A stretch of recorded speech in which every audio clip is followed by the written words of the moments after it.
హైదరాబాద్ కూకట్పల్లి జేఎన్టీయూలో quality of engineering education సమావేశం జరుగుతోంది. ఈ సమావేశానికి సీఎం రేవంత్ రెడ్డి హాజరయ్యారు. ఈ సమావేశంలో ఇంజనీరింగ్ కాలేజీల యాజమాన్య ప్రతినిధులు పాల్గొన్నారు.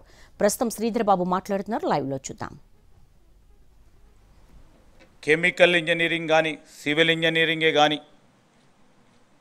లేకుంటే ఈరోజు కోర్ ఇంజనీరింగ్ సబ్జెక్ట్ సంబంధించి గ్లోబల్ డిమాండ్స్ ఏ విధంగా ఉన్నాయి అనే ఆలోచన కోణంలోనే రాబోయే కాలంలో మనం కరికులంను డిజైన్ చేసే ప్రక్రియను ఆలోచన చేయాల్సిన క్రమము, దాని తదుపరి అఖిల భారత స్థాయికి సంబంధించి ఏఐసిటికి సంబంధించిన అంశాలను కూడా దృష్టిలో పెట్టుకొని ఇప్పుడున్న మనకు సంబంధించి మరి లింబాద్రి గారి ఆధ్వర్యంలో, వెంకటరమణ గారి ఆధ్వర్యంలో కౌన్సిల్ ఆఫ్ టెక్నికల్ ఎడ్యుకేషన్కు సంబంధించిన బాధ్యత, గురుతరమైన బాధ్యత. ఈరోజు మనకు సంబంధించిన కరికులం ఇప్పుడు ఉన్న అధునాతనమైన యుగంలో 30 సంవత్సరాల క్రితం ఆ కరికులంలోనే ముందుకు పెడదామా? దానికి తోడు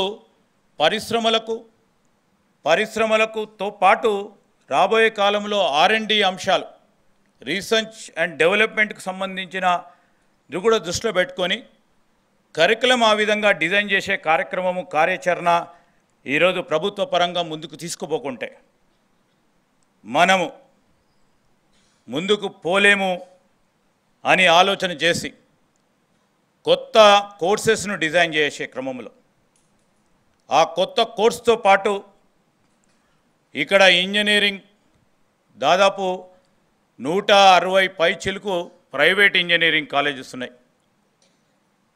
ప్రైవేట్ ఇంజనీరింగ్ కాలేజీకి సంబంధించిన అంశం విషయంలో వారు ఎప్పుడు కూడా గ్లోబల్ డిమాండ్స్ని దృష్టిలో పెట్టుకొని చాలా వరకు కూడా కొత్త కోర్సులు, అదేవిధంగా ఈరోజు ప్రైవేట్ యూనివర్సిటీకి ఆస్కారం మన తెలంగాణ రాష్ట్ర ప్రభుత్వం ఇచ్చింది.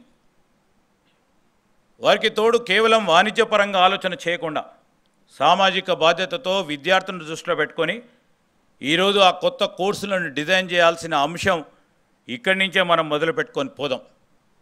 And I request all the faculty members, all the principals, all the engineering management associations who have been gathered here. We are all here to stand and we need all your cooperation.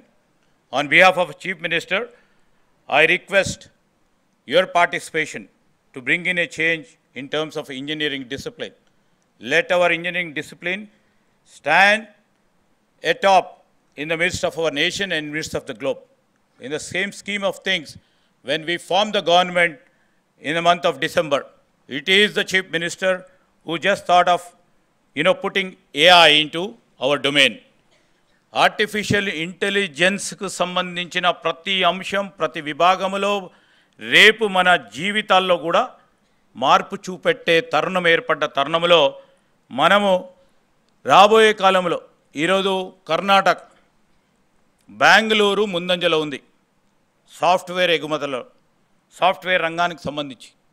రేపు రాబోయే కాలంలో ఏ విధంగా దాన్ని అధిగమించాలా అంటే artificial intelligence, disruptive టెక్నాలజీస్ని మనం embrace చేసుకోకుంటే